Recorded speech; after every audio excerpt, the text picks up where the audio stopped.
अगर आपने गौर किया हो तो महाभारत के सभी पात्रों का जन्म बड़ा ही विचित्र था। कोई भी सरल तरीके से नहीं जन्मा था।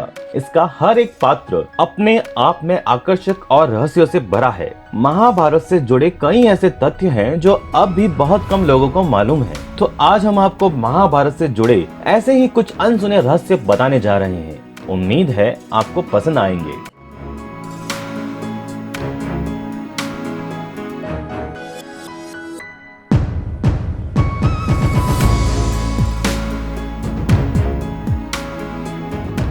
श्री कृष्ण और अर्जुन अपने पूर्व जन्म में नर और नारायण थे और उन्होंने नर और नारायण रूप में दंभोदभवा नामक असुर का वध करने के लिए जन्म लिया। दरअसल कर्ण ही पूर्व जन्म में दंभोदभवा नामक असुर थे और कर्ण का वध करने के लिए ही श्री कृष्ण और अर्जुन को वापस पुनर्जन्म लेना पड़ा। वहीं अगर बात करें श्री कृष्ण की बहन सुभद्रा की, तो उनको तो कौन नहीं जानता, क्योंकि वह अर्जुन की पत्नी भी थी। लेकिन दिलचस्प बात यह है कि श्री कृष्ण की एक और बहन थी जिसका नाम था एकांगा, और वह और कोई नहीं नंद बाबा और यशोदा की पुत्री थी।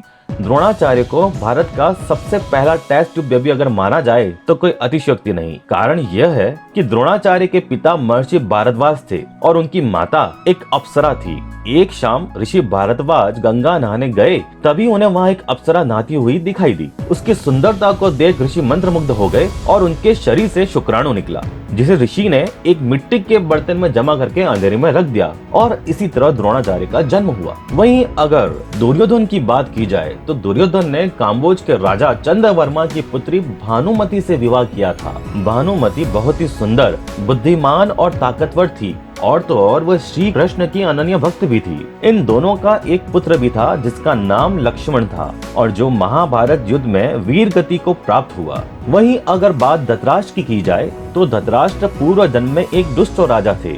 एक बार एक झील के किनारे सुंदर हंस को बैठा देख उन्हें हंस की आंखें पाने की इच्छा जाग उठी। उन्होंने अपने सैनिक को आदेश दिया कि उस हंस की आंखें निकाल लो और उसके बच्चों को मार दो। इस क्रूरता के कारण धृतराष्ट्र अंधे भी हुए और उनके 100 पुत्रों को युद्ध में वीरगति भी प्राप्त हुई। वहीं अगर बात की जाए भीष्म पितामह की, तो पूर्व जन्म में भीष्म पितामह 8 वसुओं में से एक वसु थे और उन्होंने पत्नी की जिद में आकर ऋषि वशिष्ठ की गाय चुरा ली और उनके आश्रम का बहुत नुकसान किया। इससे क्रोधित होकर ऋषि ने उन्हें पृथ्वी पर मनुष्य रूप में जन्म लेकर दीर्घ काल तक जीवित रहकर कष्ट भोगने का शाप दिया। वहीं अगर अभिमन्यु की बात की जाए तो अभिमन्यु अपने पूर्व जन्म में एक राक्षस था जिसका नाम काल यवन था और जिसका वध श्री कृष्ण ने स्वयं किया था। उसकी आत्मा को श्री कृष्ण अपने अंग वस्त्र में बांध के द्वारिका ले आए और उन्होंने वो वस्त्र अलमारी में रख दिया। एक बार सुभद्रा, जो उस समय गर्भवती थी, ने भूलवश वह वस्त्र को खोल दिया, तो उसी क्षण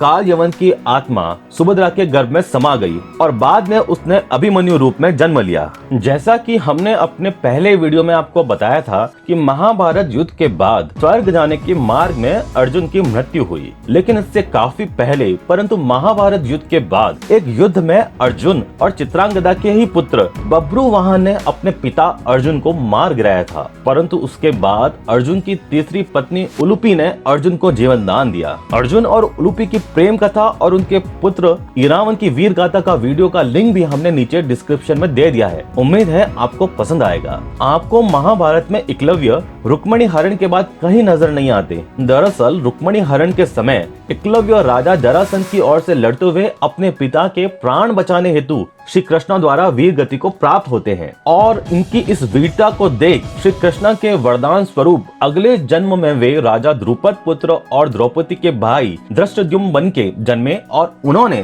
द्रोणाचार्य को यमलोक का रास्ता दिखाया था। वहीं अगर बात की जाए द्रौपदी की, तो द्रौपदी अपने पूर्व जन्म में ऋषि कन्या थी और अपने पाप कर्मों के फल स्वरूप उसे कोई अपनी पत्नी के रूप में स्वीकार नहीं कर रहा था। तब उन्होंने शिव जी की घोर तपस्या की और तपस्या से प्रसन्न होकर शिव जी प्रकट हुए और द्रौपदी को वर मांगने को कहा। तो द्रौपदी ने कहा कि हे प्रभु, मुझे सर्वगुण संपन्न पति चाहिए। तो शिव ने कहा तथास्तु और बोले कि एक व्यक्ति में इतने गुण नहीं हो सकते, तुम भरतवंशी 5 पांडव की पत्नी बनोगी। इसी तरह एक रोचक कथा मैं आपके सामने प्रस्तुत करने जा रहा हूँ बर्बरी की।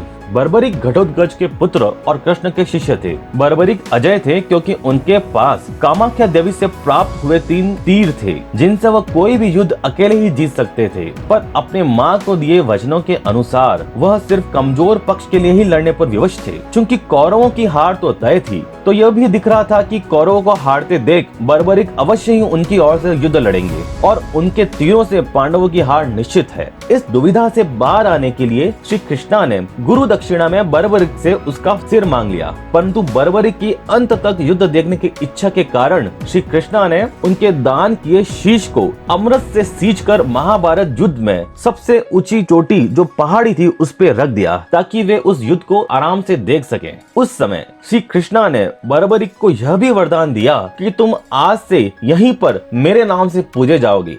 और आगे चल के हम उस बर्बरिक को खाटू श्याम के नाम से जानते हैं। वहीं आपने शिशुपाल के बारे में तो अवश्य सुना होगा, जो कृष्ण की दूसरी बुआ के लड़के थे और जिसको श्री कृष्णा ने 100 अपराध माफ करने का वचन भी दिया था। दरअसल शिशुपाल अपने पूर्व जन्म में रावण था और इससे भी पहले वो अपने पूर्व जन्म में प्रहलाद का पिता हिरण्यकश्यपु था। वहीं अगर कौरवों के जन्म की बात की जाए तो वो तो सबसे निराली है। महर्षि वेदव्यास ने गांधारी की सेवा से प्रसन्न होकर गांधारी को 100 पुत्र होने का वरदान दिया, परंतु 2 वर्ष तक गर्भ ठहरने के बाद भी संतान न होने पर गांधारी ने क्रोध में आकर अपने पेट पर मुक्के से प्रहार किया, जिससे उसके पेट से लोहे के समान एक मांस पिंड निकला। तब महर्षि वेदव्यास ने उस पिंड के 100 टुकड़े करवाकर उनको घी से भरकर सुरक्षित स्थान पर रखवा दिया और 2 साल तक उसे छेड़ने से मना किया। और महर्षि वेदव्यास चले गए अपनी हिमालय की यात्रा पर। 2 साल बाद उनमें से 99 पुत्र